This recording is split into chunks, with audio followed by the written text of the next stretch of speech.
Olá, eu sou Juliana Prado, da CBN. E eu sou Estela Campos, editora de carreira do jornal Valor Econômico. E começa agora mais um episódio da nova temporada do CBN Professional, que é uma parceria da CBN com o jornal Valor Econômico. Aqui você encontra dicas sobre gestão, carreira e negócios para inspirar você. E nessa temporada tem uma novidade: além de nos ouvir, você também pode nos ver. O vídeo desse episódio já está disponível nas plataformas digitais da CBN e também do Valor. Então, ajeite os seus fones de ouvido ou aumente o som do seu tablet, do seu computador ou da sua TV, porque a partir de agora nós vamos aprender muito por aqui sobre os novos desafios da liderança.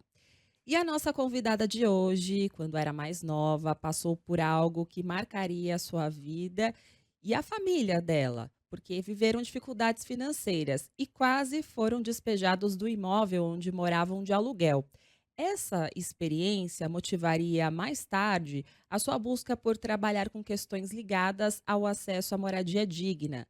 Ela é formada em Direito, atuou por mais de 20 anos, em especial na área criminal e em processos de regularização fundiária, ajudando, por exemplo, a regularizar territórios quilombolas e facilitando o acesso de famílias a programas como Minha Casa Minha Vida. Bom, mais tarde, Juliana, em 2014, ela fundou o Habita Reurb. É uma empresa dedicada à regularização fundiária, intermediando conflitos pela posse de terra em mais de 20 municípios, em estados como a Bahia e São Paulo.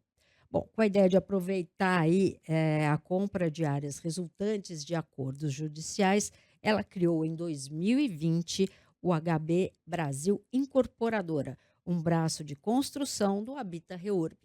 A ideia é realizar construções sustentáveis e voltadas para a população em situação de vulnerabilidade social. E com 7 projetos em andamento, a expectativa é de faturar neste ano 50 milhões de reais nas duas frentes. Para falar mais sobre esse trabalho e também sobre a carreira, a partir de agora, a Estela e eu vamos conversar com a Ellen Moraes, que é CEO da HB Brasil Incorporadora e Construtora e Habita Reurb. Ellen, muito obrigada por aceitar o nosso convite. Seja muito bem-vinda. Bom Bem-vinda. dia, muito obrigada a vocês pelo convite, seria uma honra.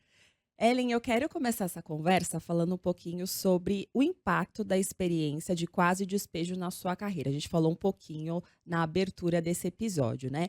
Essa sua vontade de trabalhar com o tema de acesso à moradia ficou clara para você desde o início? E uma outra questão é, quando você decidiu cursar direito, você já tinha em mente em trabalhar com essa área? Na realidade, bom dia, meninas, bom dia, telespectadores. Eu sempre trabalhei com social, porque eu trabalhei na Secretaria do Menor, trabalhei em governo, então, na realidade, eu nunca trabalhei no meio privado. Uhum. Meu sonho sempre foi ser advogada. Inicialmente, o que me deu a oportunidade foi a carreira criminal, a carreira jurídica criminal, mas sempre no anseio que eu tinha um sonho de construir moradias e poder autofinanciar, que ainda é um desafio da minha profissão, da minha carreira, enfim, a missão que eu tenho é de um dia poder autofinanciar para essas pessoas, porque a gente sentiu na pele que, na realidade, as pessoas querem morar, mas por algumas dificuldades, ela acaba. Nós tínhamos para onde ir, né? Quando quase fomos despejados, nós fomos morar na casa dos meus avós, que é onde, inclusive, hoje está fazendo 19 apartamentos, mas eu via que a população ela queria uma oportunidade. E os programas habitacionais existentes na época, e existentes até hoje, não abrange a quantidade do déficit habitacional, né? A gente tem um déficit habitacional muito grande e às vezes existem programas maravilhosos, federal, estadual, municipal, porém não atingem nem sequer 10, 20% da população do déficit habitacional. Uhum. Então a gente pensou sim em criar um modelo de habitação que pudesse atingir mais de 3 milhões aí de déficit habitacional no Brasil hoje. Agora, voltando um pouquinho ali no começo da tua carreira, né? Você abriu seu próprio escritório de advocacia, né? Na Junto Álvares Penteado. com os colegas aí do próprio curso, né? Você estava, acho que no quarto ano, né, da faculdade e tal. Como é que foi a sua motivação naquela época para seguir por esse caminho, em vez de tentar um escritório consolidado Na mesmo, verdade, aí montar o próprio negócio? Tinha um espírito aí empreendedor, né? empreendedor. Na verdade, eu tinha uma carreira sólida. Na realidade, carreira sólida não. Eu tinha um bom cargo na Câmara Municipal de São Paulo. E só que na realidade eu lembro que eu tive um chefe, ele chamava Gustavo, ele falava assim: "Ellen, isso aqui não é para você. A gente entende que você está fazendo direito, que você se destaca. Eu acho que agora está na hora de você andar. E aqui é uma carreira que, na realidade, eu que sou funcionário público, vou parar aqui, ok. Mas você quer muito mais que isso." E aí eu pedi exoneração de um cargo na Câmara Municipal, que eu ganhava até muito bem, Uhum. para abrir o escritório junto com amigos. E aí nós tínhamos advogados ali, nós éramos estagiários, mas que capitaneava aí clientes, e tinha um advogado que assinava. E começávamos a fazer audiências logo depois que eu ganhei a carteira de estagiário da OAB. Então, isso foi motivado, olha, eu quero ser advogado, eu quero fazer algo, então eu tenho que começar desde já, porque a gente ficava assustado. Tinha muitos colegas que terminavam a faculdade, né? E não sabiam nem como advogar, tinha que entrar num curso para começar a advogar, Uhum. para aprender, iam procurar trabalhar em escritórios, né? E fazer o que a gente já fazia. Uhum. E aí eu saí da Câmara Municipal, iniciei alguns estágios, fui estagiar a gente antigamente chamava UMA 32, né, que é a vara, 32ª vara do trabalho. Eu trabalhei dentro da vara civil, no Fórum Central, em escritórios renomados, mas eu falava, não, eu não quero trabalhar para alguém, eu quero poder trabalhar para mim mesma. E aí nós montamos o escritório de advocacia, e que depois se perpetuou, a gente ficou com o escritório até 2003 aqui em São Paulo. E você foi aí na área criminalista, como é que foi que você chegou lá? Eu tinha uma mentora maravilhosa, a doutora Inês Saabud, assim, tudo que eu sei da defesa criminal eu aprendi com essa mulher. Doutora Adib Nassif também foi muito importante na nossa vida. E eles me ensinaram a fazer defesa criminal, e eu tinha uma paixão de fazer júri. Eu falei, vou fazer júri. E foi com eles que eu aprendi. Eu larguei a carreira criminal em 2023, fazendo meu 100º júri. E o que que isso te trouxe, essa experiência, né, porque uma coisa diferente ali. Quais habilidades você acha que você conseguiu ali ter? Humanização. Eu falava que eu era péssima advogada, porque eu tirava o cliente ou de liberdade provisória ou absolvição, e eu falava, menino, por que que tu tá aprontando? Tenta fazer, mudar a sua vida. Eu queria mudar a vida das pessoas, eu queria Aham. tirar ele dessa condição. Então, acho que é uma questão de acolhimento e humanização que eu comecei a perceber que as pessoas precisam ser acolhidas, né? O jovem, ele precisa ter um acolhimento. As famílias precisam ter um acolhimento. E, às vezes, ela é financiada por um outro lado, e não pelo Estado e nem por pessoas. Porque a gente quer deixar como missão e legado. Eu sou uma mulher preta. Eu tenho que ensinar que meninas pretas não vão para a condição de vulnerabilidade, sim possam estar num lugar melhor. Uhum. Eu acho que esse é o que a advocacia criminal me trouxe, uma questão de acolhimento, de humanização, de entender os porquês que isso acontece, Uhum. porque é fácil nós criticarmos, mas os porquês de que de fato existe. Então, acho que me trouxe como experiência da advocacia. Uhum. Mais pra frente, Ellen, você foi até Alagoinhas, na Bahia, ajudar na regularização de territórios quilombolas, né? E você acabou tendo um papel de destaque ajudando as famílias da região a acessarem recursos do Minha Casa Minha Vida. Como é que você acabou se envolvendo com isso e o que que essa experiência significou para você como mulher negra?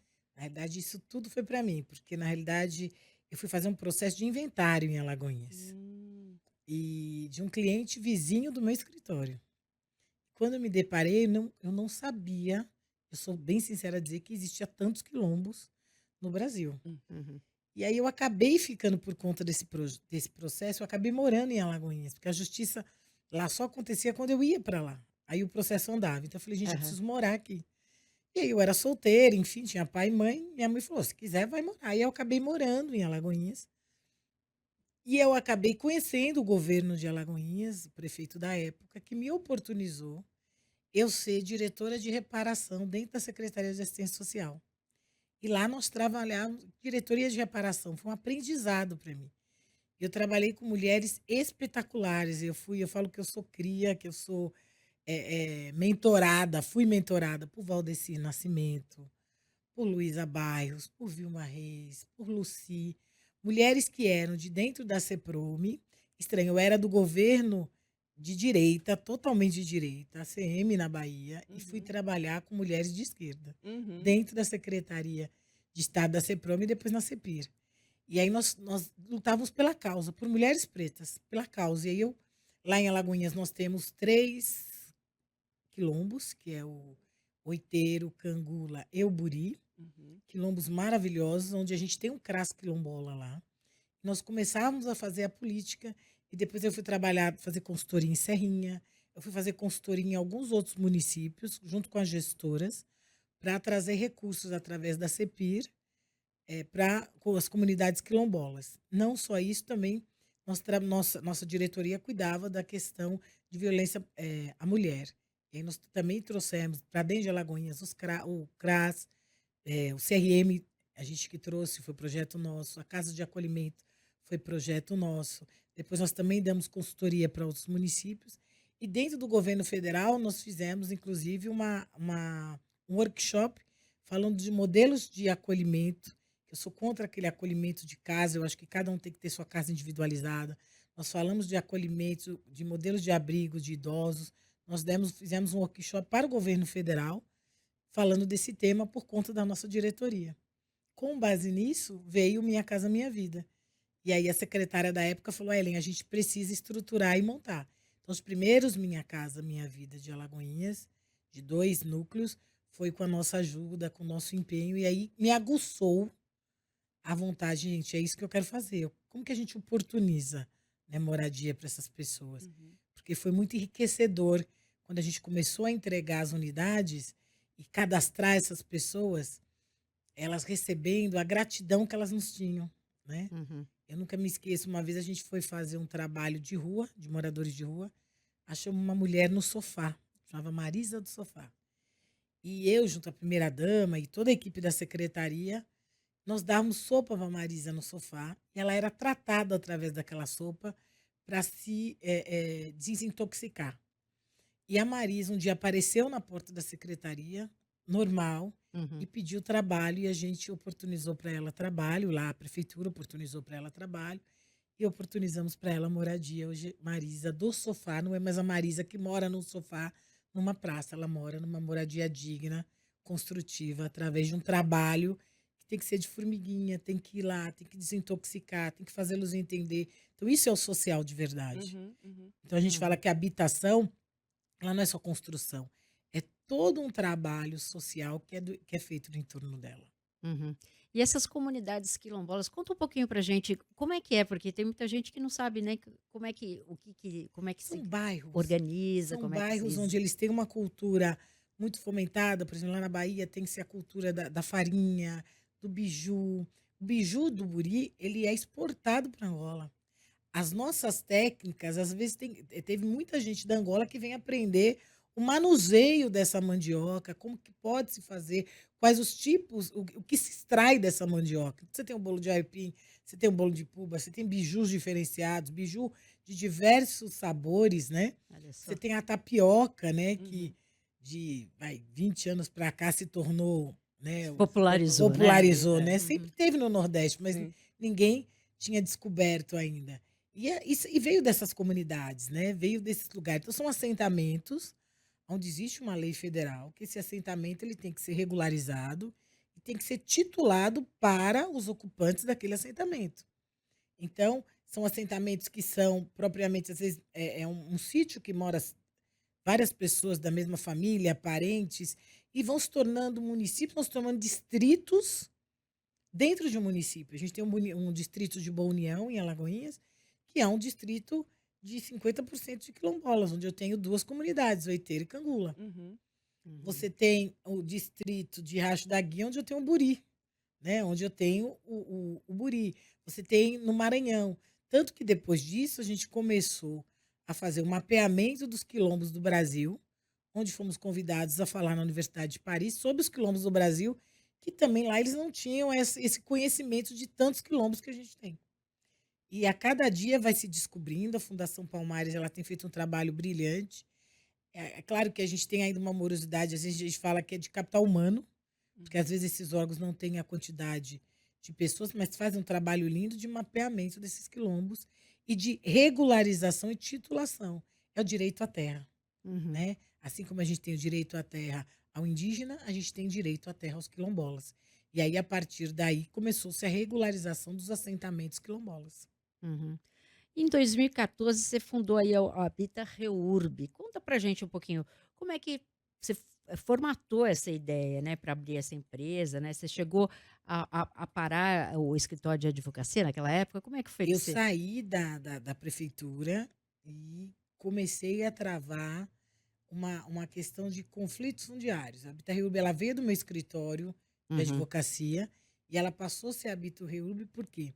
Nós entendíamos que o conflito fundiário era muito aguçado na época das terras, então as invasões eram muito iminentes, porém, o ocupante, ele não quer ocupar ilegalmente. Ele não quer morar de graça. Ele quer uma oportunidade de morar. E é como eu falei, os programas habitacionais, a maioria dessas pessoas, a maioria, obviamente, que existe um outro lado que é, mas a maioria são pessoas que estão nos programas habitacionais há anos. A gente conversa com essas pessoas, olha, eu estou na fila há 15 anos, eu nunca fui sorteada. E ela tem que morar, ela tem que colocar sua família em algum lugar. E quando a gente vai ver esse conflito que tem, eles montam associação e tem o proprietário, existe uma vontade muito grande de pagar esse proprietário. Só que aí o Estado e o município não pode fazer essa intermediação. E aí vem empresas como a Habitaurb, como outras que existem, tem ótimas empresas que fazem isso, essa intermediação. Só que muitas vezes ela não é enxergada essa intermediação com bons olhos. E é uma intermediação social muito proveitosa, porque você cuida do conflito fundiário. E aí nós tínhamos a Habitaurb, mas a Habitaurb ela tinha uma falha. Ela cuidava dos conflitos fundiários e ela não cuidava da infraestrutura desses lugares. Então, às vezes, você cuida daquele morador pagar o proprietário, mas ele está com esgoto céu aberto, a rua não está feita, ele não tem água, ele não tem nenhum tipo de saneamento básico, ele não tem nenhum tipo de infraestrutura essencial. E essa foi uma das dores que a gente pegou em 2020, que tínhamos pego alguns contratos grandes e que as pessoas reclamavam, e eu falava, mas não, a gente livrou o senhor de não ir para a rua. Mas não é só isso. Então aí a gente teve que entender que não é só isso. A gente teve que entender que a gente tinha que montar um modelo de negócio que fizesse 360 graus. Então hoje a gente fala que a gente monta a Reúbe 360. Eu cuido do seu conflito fundiário, eu cuido da sua legitimação fundiária ou legitimação de posse, eu faço sua regularização fundiária, mas eu também tenho que te trazer sua infraestrutura. uhum. Porque eu tenho que te entregar moradia digna. Não é só sobre uma questão jurídica, é uma questão habitacional de moradia digna. Uhum. Quais foram as principais dificuldades para entrar e montar esse negócio e também sobre a sua gestão, a sua carreira? Você teve que aprender uma nova competência para lidar com isso? Quando houve a questão da 11977, voltando um pouquinho, eu era do governo municipal. E nesse governo municipal, todo quanto é tipo de conferência, eles mandavam a Ellen. Porque a Ellen já entendia o pessoal, era o pessoal da esquerda, que era do governo federal. A Ellen conversava muito bem com o pessoal da esquerda, a Ellen conversava muito bem. Então, a Ellen vai para todas as conferências. Eu acabei indo 80, acho que eu só não fui na conferência da assistência, porque tinha uma diretora e da juventude, porque o resto todas eu fui. E a regularização fundiária ela era discutida tanto na CEPIR, que era na Secretaria de Promoção da Igualdade Racial, que era a conferência da CEPIR, como na conferência do Ministério das Cidades. Quando surgiu a 11977 de 2009, que foi a primeira lei de regularização fundiária dentro do governo Lula ainda, Dilma Lula, 2009, é, essa lei falaram, Ellen, a gente tem uma lei para solucionar a questão dos conflitos de comunidades, de quilombolas, de assentamentos de população de comunidade tradicional. Então, você cuidava de um assentamento de marisqueiras, de um assentamento de pescadoras. Você conseguia, dentro daqueles assentamentos, fazer a regularização fundiária e dar o título de propriedade para aquelas pessoas. Então, se começou desta forma. Então, a gente teve que estudar a 11977. Eu fui para Brasília várias vezes, a convite do governo, para que eu pudesse entender um pouco mais da regularização fundiária. Quando teve a conferência do Ministério das Cidades, eu sempre participava de que núcleo? Regularização fundiária. Era o GT que eu participava. E aí, dentro desse GT, eu levantava a bandeira, né, dos quilombolas. Então, eu lembro que na última conferência, acho que foi em 2010, tinha eu, uma indígena e uma cigana. Aí a gente falava, sei lá o quê, direito quilombola. Aí ela, indígena, a outra, cigana. Então era assim, a gente fez uma turma de 3 e a gente fez até uma amizade por conta disso. Os GTs são muito importantes dentro de uma conferência, que esse estudo todo, né, toda essa conferência, ele é tabulado num documento onde é levado para a Assembleia Legislativa, onde os deputados têm como parâmetro para criar as leis. Então, a gente diz que a 13465, ela também veio, que é a lei depois da 11977, que se entendeu na conferência que não eram só assentamentos e comunidades e povo de interesse social que tinha direito à regularização. Começou-se, através de uma pesquisa, a detectar que dentro dos cartórios, muitos municípios inteiros não são regularizados. Eu estou fazendo 2 municípios na Bahia, municípios pequenos, que não são regularizados. 3, por sinal. Não são regularizados. E, na realidade, nem o gestor municipal tem o entendimento de que eles têm que ter escritura. Então, aí, através de toda essa conversa, foram várias conversas com o movimento de moradia, ou juntou-se um grupo de trabalho, aí teve a transição de governo, mas aí o governo que assumiu trouxe todos, a gente fala que trouxe os acadêmicos, né, pessoas espetaculares que tabularam e colocaram a lei no papel. Com algumas diferenças do que a gente estava discutindo na época. A gente falava muito de marco temporal. A gente achava que o marco temporal tinha que ficar de 5 em 5 anos, assim como é o uso capião. E eles colocaram o marco temporal de anterior, de 2016, que eles não iam dar oportunidade à invasora, ao ocupante, a grilheiro. Não é sobre isso. Uhum. O direito fiscalizatório é do município. Se ele é inerte nisso, se ele não tem condição disso, as pessoas não podem ser prejudicadas. Então, mas tabulou-se um outro marco temporal que era diferente do que era discutido. Ok, me ligaram, Ellen, aprovaram a nossa lei, porque a gente se sentia como nossa lei. Uhum. Embora nós não participamos da discussão do segundo momento, mas nós já tínhamos ela como tábula desde a 11977. Uhum. E aí eu também fui para Brasília entender essa lei nova, estudar essa lei nova. Tem que ter muito estudo, porque até hoje ela é desafiadora, muitos não entendem. O Ministério Público fez uma cartilha maravilhosa do Estado de São Paulo, mas a gente ainda enfrenta promotores que não entendem a lei, gestores municipais que não entendem a lei, judiciário que não entende a lei. Então, ela ainda é muito desafiadora, porque é uma lei nova, de 2017. A gente entende que no âmbito jurídico é uma lei muito nova. Mas, e que ainda a gente está entendendo um pouco Uhum. ela. Oficiais de cartório não entendem, não querem registrar, querem legislar em cima dessa lei. Então é muito desafiadora. Mas a gente tem que estudar muito, tem que entender muito para que a gente consiga aplicar a regularização fundiária, para que Bom, tenha você êxito. tem um bom trânsito ali com diversos, públicos diferentes, né, é governo, é comunidade, as pessoas que trabalham para você e tal.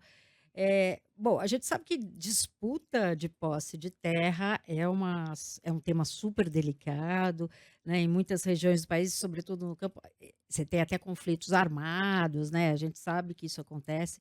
Como é que é essa sua atuação? Você já chegou a participar de alguma negociação difícil? Conta pra gente algum pouquinho dessa tua Bastante. experiência. Várias negociações difíceis, que até nem o Estado, nem o município entende, confunde as coisas, nos confunde.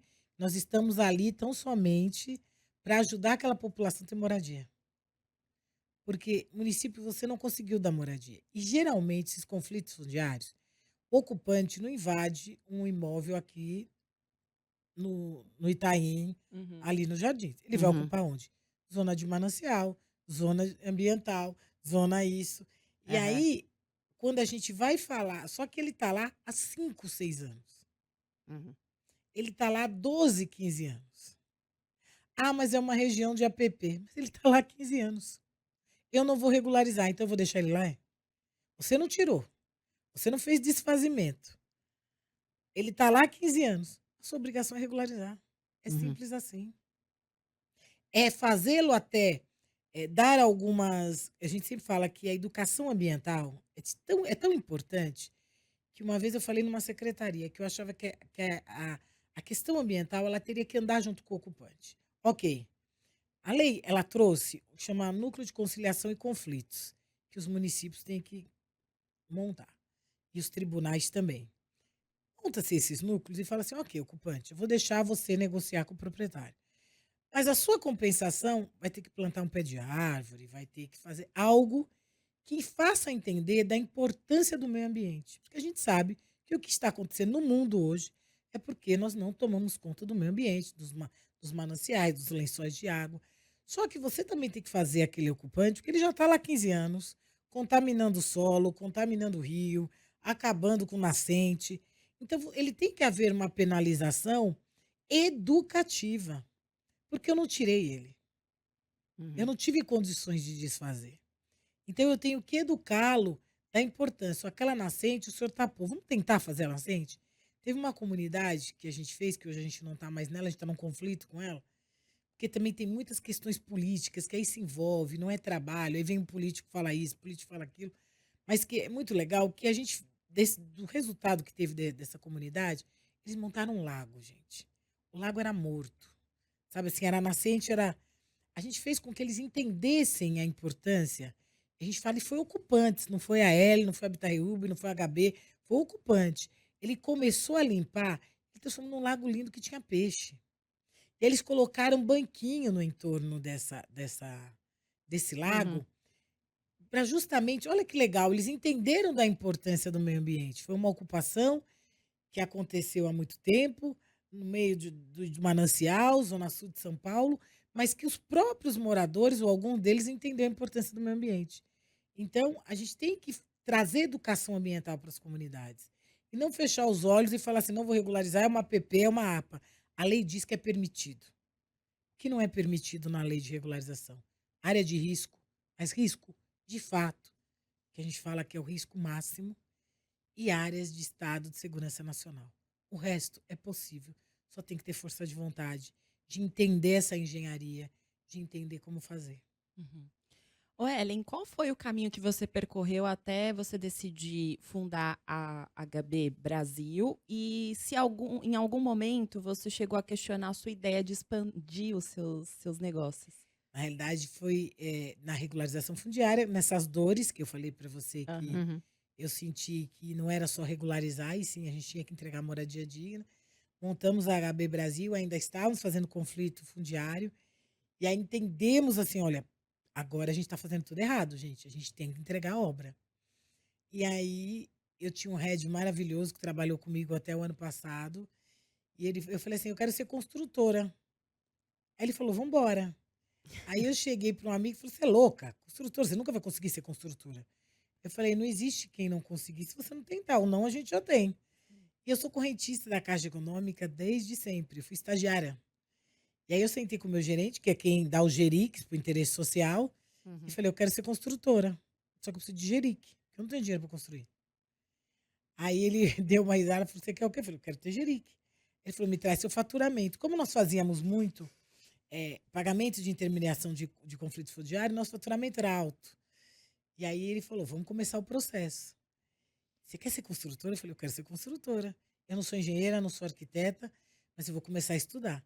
E fui fazer, me matricular na faculdade do INSPER para fazer urbanismo social, Hum. para poder entender um pouco o que é essa questão de quadra, lotes Aham. e entender um pouco como se cria uma cidade, como se cria um loteamento.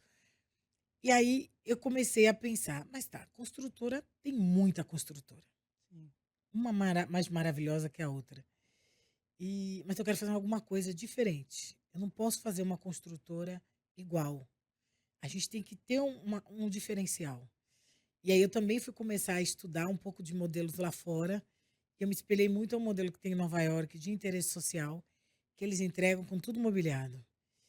E aí eu comecei a fazer projetos para o governo, que foi entregue no governo federal, foi entregue no governo municipal, mas não atenderam.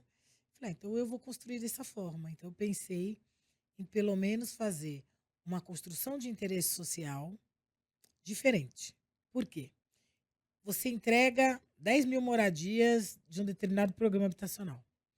Você entrega aquele tijolo, Uhum. é o concreto.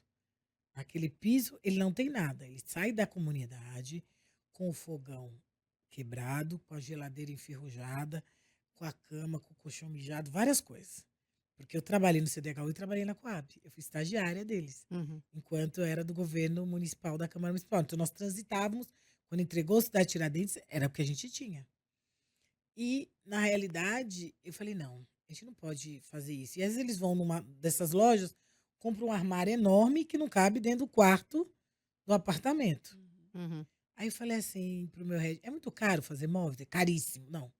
Caríssimo o quê? MDF. Vamos pensar nos fixos possíveis, até que fosse prateleira, alguma coisa que a gente pudesse colocar para essas pessoas. E a gente pensa em geladeira, fogão, micro-ondas e máquina de lavar. Já tudo embutidinho no armário e a gente vai vender assim. Mas, chefe, isso não fecha a conta, fecha. Não fecha talvez 12, 15% do meu BDI. Não tem importância, eu ganho 7% do BDI, mas entrego moradia digna, é isso que eu quero e pronto, acabou. Uhum. E aí ele, tá bom. Eu falei, então, eu já descobri o meu diferencial. Eu não viso só lucro. Eu viso entregar lar, eu ligo entregar moradia. Eu diminuo do meu lucro, mas eu te entrego moradia digna. Eu não quero te entregar algo que você lá na frente vai ter que não conseguir pagar o meu financiamento. E aí, você vai ter que ficar pagando o financiamento de todos os móveis, de alguns, né? Uhum. Um ano você compra o fogão, depois eles te dão mais o crédito para a geladeira, depois e não te entrega moradia digna. E é onde fica? A gente se espelha às vezes em muitos lugares. Né, esses programas de televisão que a gente assiste, quando a pessoa chega e fala: Uau, essa é a minha casa. E eu comecei a precificar para ter essa casa. Será que é tão caro? Uhum. Então, a gente está em busca assim, agora de parceiros de imobiliário, mas é isso que eu quero entregar. Eu quero entregar uma coisa que a gente fala que é semi-imobiliada, para que ele possa entrar e falar: Uau, olha o lar que eu estou recebendo. Eu não estou recebendo um apartamento ou uma casa, eu estou recebendo um lar. Uhum. Agora, você falou em vários momentos aqui, né, na nossa conversa, sobre essa questão que você parou, foi lá estudar, foi para o INSPER, foi estudar lei, como que é estudar para você? Porque assim, a gente vê, né, que o seu dia a dia deve ser tão corrido Entendo. como de todo mundo, né, do mundo executivo aí. Como é que é encontrar esse tempo? Como é que você faz qual que é o valor, né, disso para você? Não, o estudo, tudo que eu tenho hoje veio através do estudo, através das capacitações. Eu faço muito curso online, eu Uhum. leio muito, eu pego livros. Como eu vivo ponte aérea, gente, eu vivo viajando para lá e para cá, e de Para carro, pegar né? aquela brechinha do Aquela tempo? brechinha e vou lendo. Tem um livro mesmo que eu estou lendo pela segunda vez de regularização fundiária. E estamos lançando um livro de regularização fundiária, junto com 10 mulheres, 20 mulheres fantásticas. Então, a gente estuda através. Eu estudo muitos julgados, eu estudo muito pareceres de colegas. Eu pertenço hoje a um grupo chamado Conexão Reurb, que são vários colegas com vários problemas e nós tentamos juntos solucionar problemas, né? Então, a gente tem um grupo grande, a gente tem o Instituto Reurb delas, que são 5 empresárias. Olha, lá no Rio está acontecendo isso, a oficial fez isso, o que vocês acham? Então, a gente consegue Troca de troca de informação. informações e troca de conhecimento também. Então, de repente, quando um está, olha, comigo aconteceu isso, consegui regularizar dessa forma, ele passa para esse grupo para que nós tenhamos também como exemplo esse tipo. Então, é muita troca, é muita leitura, é muito curso online. Eu estou querendo fazer mais 2 cursos, eu estou tentando achar aqui um espacinho. Curso online você pode fazer de madrugada. Eu falo que eu durmo 5 horas por dia. Então, e para mim tá tudo bem, tudo tranquilo. Então eu consigo trabalhar muito, estudar muito de madrugada, que é quando a casa toda, e aí eu consigo Um fazer as coisas, silêncio que é o ali, né? silêncio.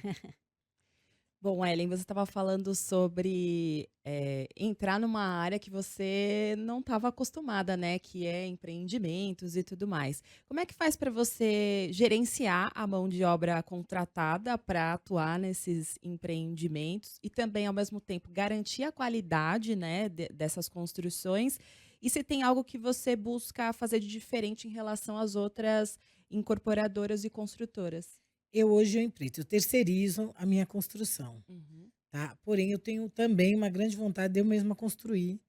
E aí a gente tem que ter time, mas como a gente está com muita coisa e ela precisa ser escoada rapidamente, a gente terceiriza. Obviamente que essa terceirização ela vem através de indicações, e muitas indicações através de construtoras que nos conheceram.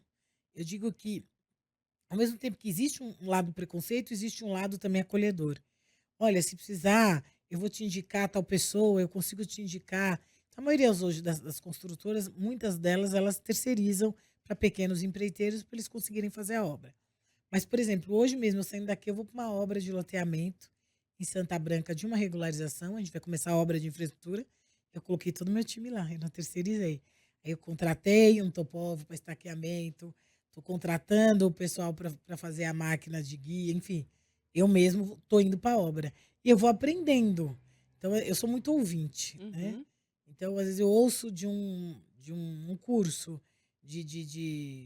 do Sinduscom, ou de algum desses cursos. O nosso sindicato ele oportuniza muitos cursos. Eu vou ouvindo, olha, dá para aplicar isso. Eu vou muito em feira de construção Sim. para entender os novos modelos construtivos sustentáveis, que é onde você tem uma construção mais limpa, sem tanto impacto ambiental, sem tanto impacto do solo, agilidade, como a gente trabalha com casas de interesse social.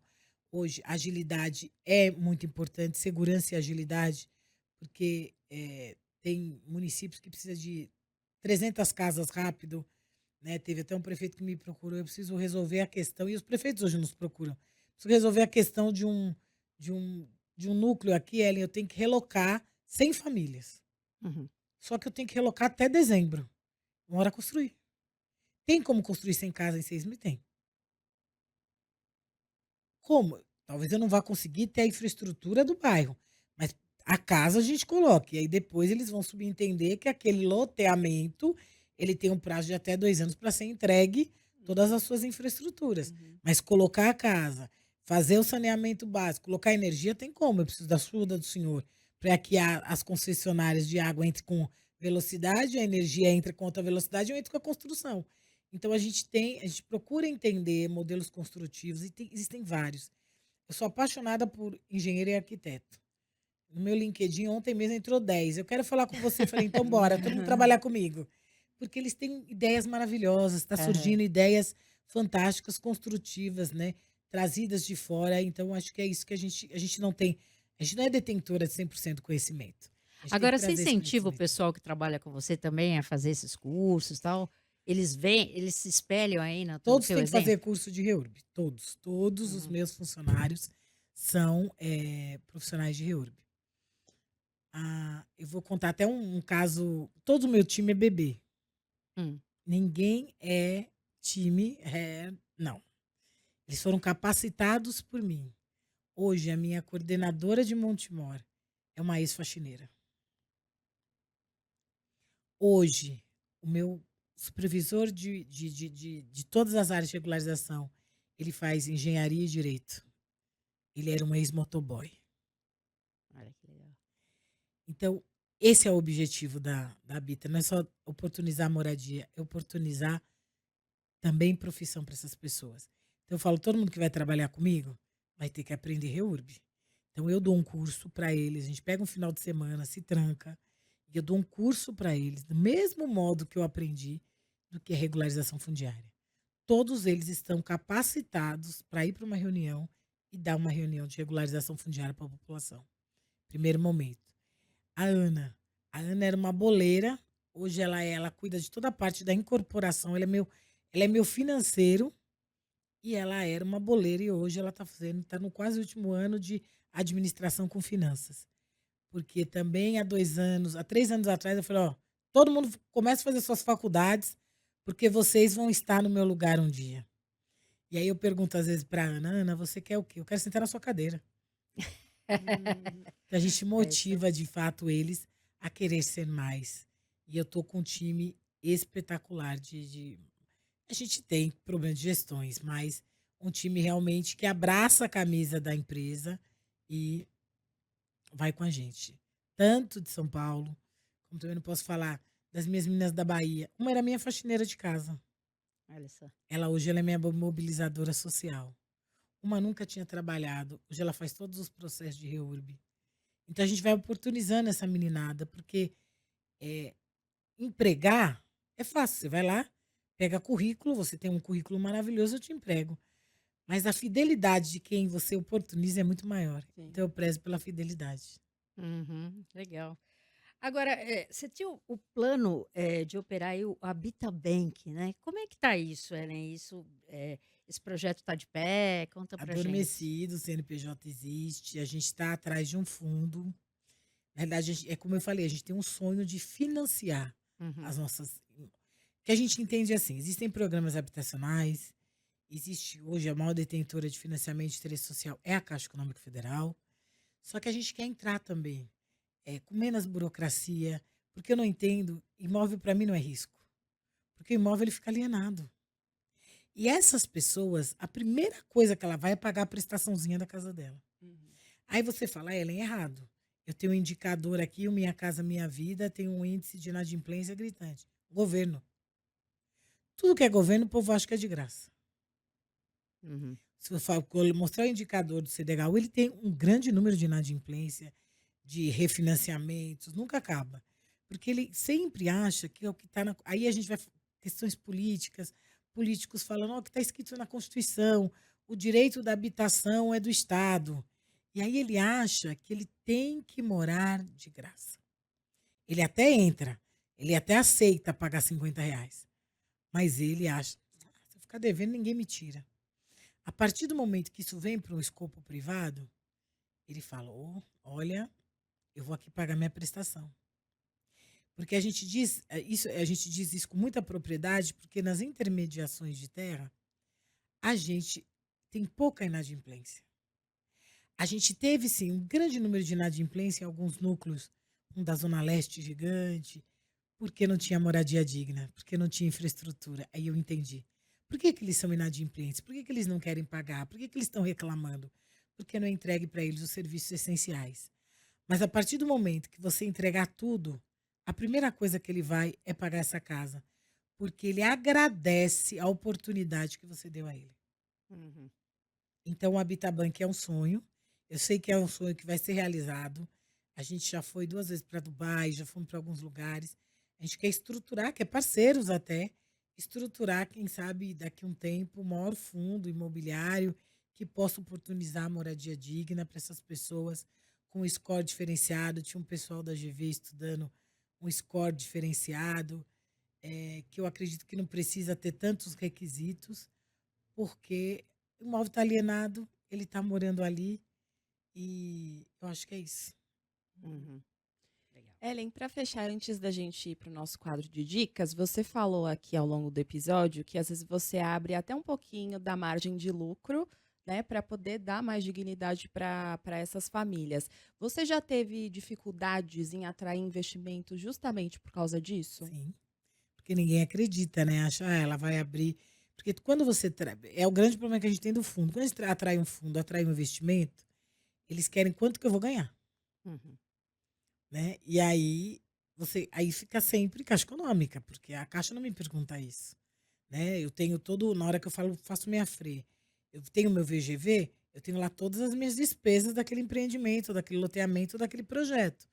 Quando vem meu BDI, eu não me incomodo de tirar É por isso que, na realidade, eu sempre falo, a Bita, ela tem um anseio de ter sócio. Até porque a gente passou recentemente por um preconceito de não ter sócio, de ser uma mulher preta à frente de uma incorporadora e um promotor falou: "Ah, não, não vou assinar esse TAC, porque é só ela que é a dona da empresa, ela não dá garantia nenhuma."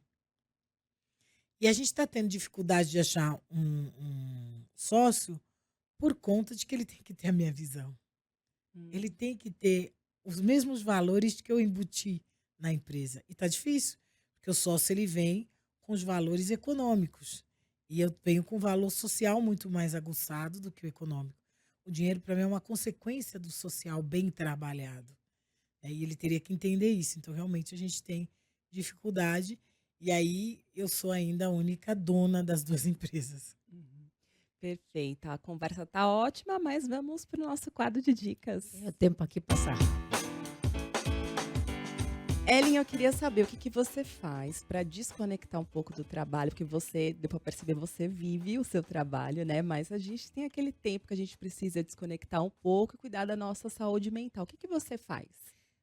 eu tenho 2 grandes viagens que eu faço e não abro mão. Uma é no final do ano, outra é no carnaval. Eu amo carnaval. Então eu pego minha filha, pego meu namorado, a gente vai pro carnaval Carnaval, Aonde, hein? carnaval de samba, carnaval de Salvador, o que que esse você... ano que entrar agora eu vou fazer os 3. Uhum. Mas esse ano que passou eu fui para Salvador. Uhum. E o ano que vem eu falei que eu quero fazer São Paulo, quero fazer Rio e quero fazer Salvador. Uhum. Eu gosto muito de carnaval, então assim, é 10 dias que eu me desconecto. E final de ano, entre 20 a 2, 3, logo depois do Réveillon, a gente também se desconecta, dá férias coletivas para todos os funcionários, para que a gente possa. E eu também faço muita viagem de imersão. Então, quando a gente faz viagem de imersão, a gente desconecta. Que nem agora, em dia 30 de setembro, eu vou fazer uma. A gente vai se desconectar, volto só dia 6. No final do ano também vamos fazer outra. Então, essas viagens de imersão, de aprendizado, de mentoria, a gente também se desconecta. Porque eu tenho um time que ele consegue rodar sozinho. Hoje a regularização ela roda sozinho com o time que a gente tem.